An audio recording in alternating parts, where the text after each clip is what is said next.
Bonjour à tous et bienvenue dans cette nouvelle vidéo. Alors aujourd'hui ce sera un thème un petit peu spécial puisque j'ai décidé de faire une figurine.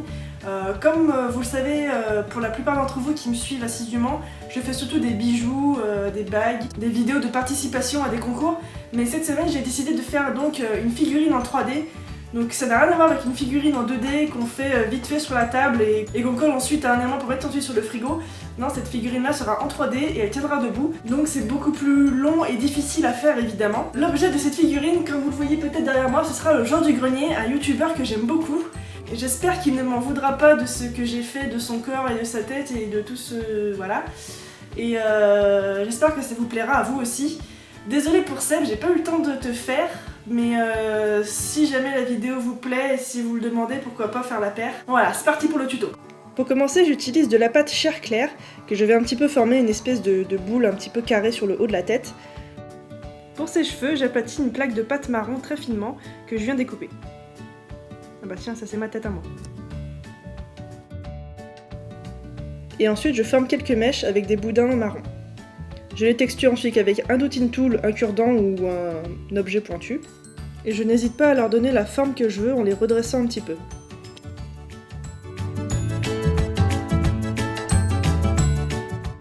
Pour sa barbe, je viens découper dans un morceau de pâte marron une espèce de bouche que je vais venir ensuite placer sur le bas de son visage et que je vais texturer comme il faut avec une pointe.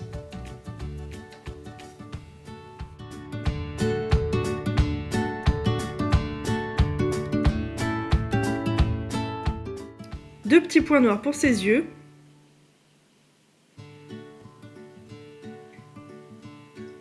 Et avec de la scrap clay, c'est-à-dire de la pâte dont je ne me suis pas servi à fond et que j'ai mélangé ensemble, je vais former son corps. Alors j'en utilise pour éviter de gaspiller trop de pâte chair. Je l'enrobe ensuite donc de pâte chair.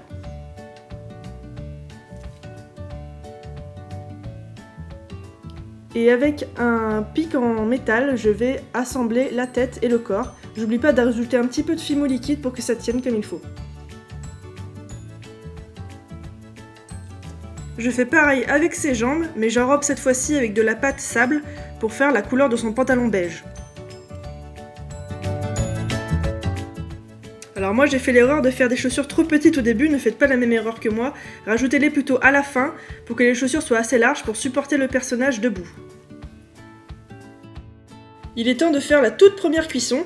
Avant ça, on va bien nettoyer le personnage avec un coton-tige et l'alcool ménager et on le passe au four à 110 degrés pendant une bonne trentaine de minutes.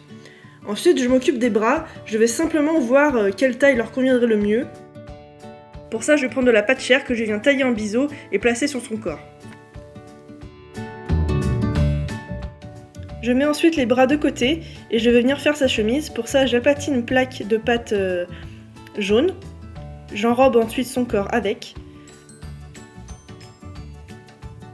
Et je vais venir tailler son col en V.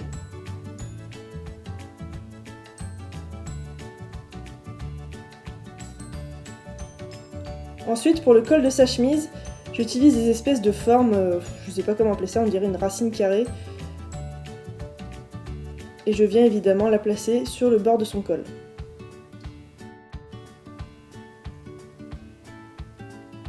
J'ai fait ensuite tout le tour du col, mais par contre c'est un petit peu plus compliqué puisqu'il faut coller uniquement la partie inférieure du col pour que ça fasse un joli effet.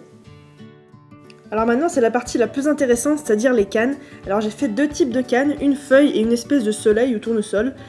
Si vous voulez les tutos des cannes, ils sont vraiment pas compliqués à faire, hein, je peux vous l'expliquer dans les commentaires. Sinon là je suis en train de les réduire au maximum pour donner des tout petits motifs que je vais ensuite tailler très finement pour les poser sur ma chemise. Il suffira donc ensuite de lisser la chemise pour que les motifs s'intègrent à la plaque de base. On enrobe les bras de pâte jaune, on les place et évidemment on met aussi les motifs de la même manière que précédemment.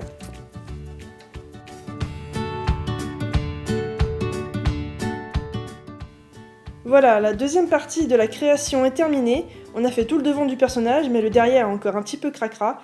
Donc on va le faire, mais après la deuxième cuisson, qui donnera donc un personnage assez rigide pour qu'on puisse travailler dessus. Le personnage est encore chaud et il me brûle les doigts, mais c'est pas grave, je vais rajouter donc l'arrière de sa tête, plus l'arrière de son corps avec de la pâte chair claire et de la pâte jaune. J'ajoute les petits détails comme son col, que je vais un petit peu replier sur lui-même pour qu'il fasse vraiment un peu plus réaliste.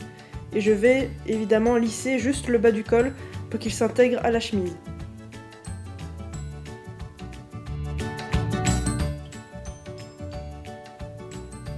Et comme évidemment il me semble qu'il n'est pas chauve, je vais lui rajouter une fine plaque de pâte marron à l'arrière de la tête, que je vais évidemment découper et texturer pour que ça ressemble à des cheveux. J'ai aussi mis les motifs sur sa chemise à l'arrière, j'ai lissé comme il faut sa chemise et j'ai aussi rajouté les morceaux de pâte beige derrière ses jambes pour les finir. Ne reste plus qu'à faire la troisième et dernière cuisson et vous attendrez ceci, c'est-à-dire un petit chibi joueur du grenier qui est trop mignon et trop chou et qui tient debout et voilà. Voilà, j'espère que cette vidéo vous aura plu, j'espère que cette vidéo n'était pas trop longue car comme vous l'avez vu, il y a 3 cuissons différentes, donc ça prend évidemment plus de temps, il y a beaucoup de matière à travailler, il y a les cannes à faire que j'ai mis énormément de temps à faire. Et comme je l'ai dit tout à l'heure, si vous avez besoin des tutos pour les cannes, je peux les faire, il suffit de me les demander en commentaire. Bizarrement, je n'avais jamais fait de canne de ma vie et j'ai bien aimé ça, j'ai trouvé ça trop cool de découper la canne et de voir ensuite qu'on avait un joli motif à l'intérieur.